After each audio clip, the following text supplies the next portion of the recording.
TV की सबसे popular actresses में शुमार हिना खान बीते दिनों मालदीव छुट्टियां मनाने गई। इस वेकेशन की खास बात यह थी कि हिना के साथ उनके बॉयफ्रेंड रॉकी जायसवाल और हिना की मम्मी पापा भी थे।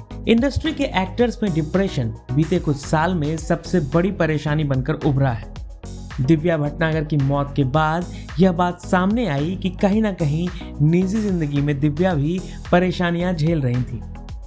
हिना का मानना है कि फैमिली का साथ आपको हर तरह की चिंताओं से दूर ले जाता है। हिना कहती हैं कि डिप्रेशन आपको मार देता है। जिंदगी में बैलेंस बहुत जरूरी है। अपने हर छोटे बड़े काम में माता पिता को इन्वॉल्व करना चाहिए। इससे न सिर्फ वो इम्पोर्टेंट फील करते हैं बल्कि माता पिता की सलाह से आप भी धीरे धीरे महसूस करने लगते हैं कि आप कहाँ चुके थे। हिना खान बताती हैं कि वह रिलेशनशिप में है और यह बात उनके पेरेंट्स भी जानते हैं। हिना के पेरेंट्स भी रॉकी को उतना ही प्यार देते हैं जितना हिना। इसलिए हिना यंगिस्तान को यह सलाह देती हैं कि अपनी हर चीज में परिवार को इन्वॉल्व जरूर करें। पूरी दुनिया में अगर सबसे बड़ी डिजीज कोई है वो डिप्रेशन है, और डिप्रेशन से बड़ी कोई डिजीज नहीं है। तो हमें पता ही नहीं चलता। आज आप दिव्या के, मैं कल रो रही थी और देख रही थी, नॉट रो रही थी, मेरा जितना अटैचमेंट था मेरा उतना ही रिएक्शन आया, पर अफसोस हुआ मुझे। I was teary eyed, and when I was looking at her videos she was all happy, chirpy, smiling, but उसके पीछे की कहानी किसी को नहीं पता होती है। उस खुशहाल मुखौटे के पीछे की कहानी, तो वो डिप्रेशन ही है। अगर जो आप कह रहे हैं या जो मैंने सुनी सुनाई बातें सुनी उसके, अगर मैं उसके बिना पे कोई जजमेंट बनाऊं, तो हालांकि मैं सच्चाई नहीं जानती हूं, तो डिप्रेशन आपको मार देता है।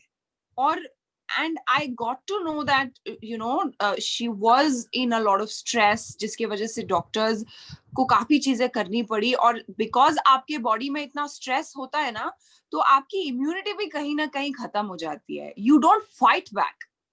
So maybe if a person was healthy, fit, stress free, तो शायद वो एक डिजीज से बेटर फाइट कर पाए than someone who's suffering, depressed, in stress. तो मैं यही कहूंगी कि आप बैलेंस बहुत जरूरी है। और मेरा ना जिंदगी का एक बहुत ही इंपॉर्टेंट रूल रहा है, जो मैं आप सबको, आप टिप बोल रहे हैं तो मैं यही टिप दूंगी कि मैंने जिंदगी में कुछ भी किया, कोई भी डिसीजन लिया, छोटे से छोटा, बड़े से बड़ा, मैंने मेरी फैमिली, मेरे मॉम डैड को इन्वॉल्व किया। और जब आप उन्हें इन्वॉल्व करते हैं ना, तो 100% एक डिफरेंस ऑफ जेनरेशन है। उनकी सोच थोड़ी अलग है, मेरे मॉम डैड की भी है, और मेरी थोड़ी एडवांस है। होता है वो डिफरेंस, पर उनका एक्सपीरियंस आपको कोई ना कोई ऐसी बात बोल देता है जो आपको काम आती है आपके हर प्रोजेक्ट में, चाहे वो शॉर्ट फिल्म हो, चाहे एक म्यूजिक वीडियो हो, चाहे कुछ हो। I always make sure that I involve them. एक तो उनको अच्छा लगता है, उनको इम्पोर्टेंट फील होता है, और वो इम्पोर्टेंट है। आई थिंक हम इतने बड़े हो गए हैं कि हम अपने डिसीजंस खुद ले सकते हैं, पर it they really feel nice when you do it.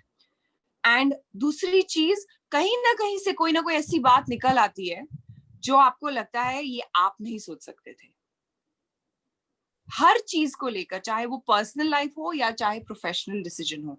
तो I have always involve myself. I am in a relationship myself, it's been years I am in a relationship, but my parents know about it. My parents love my partner.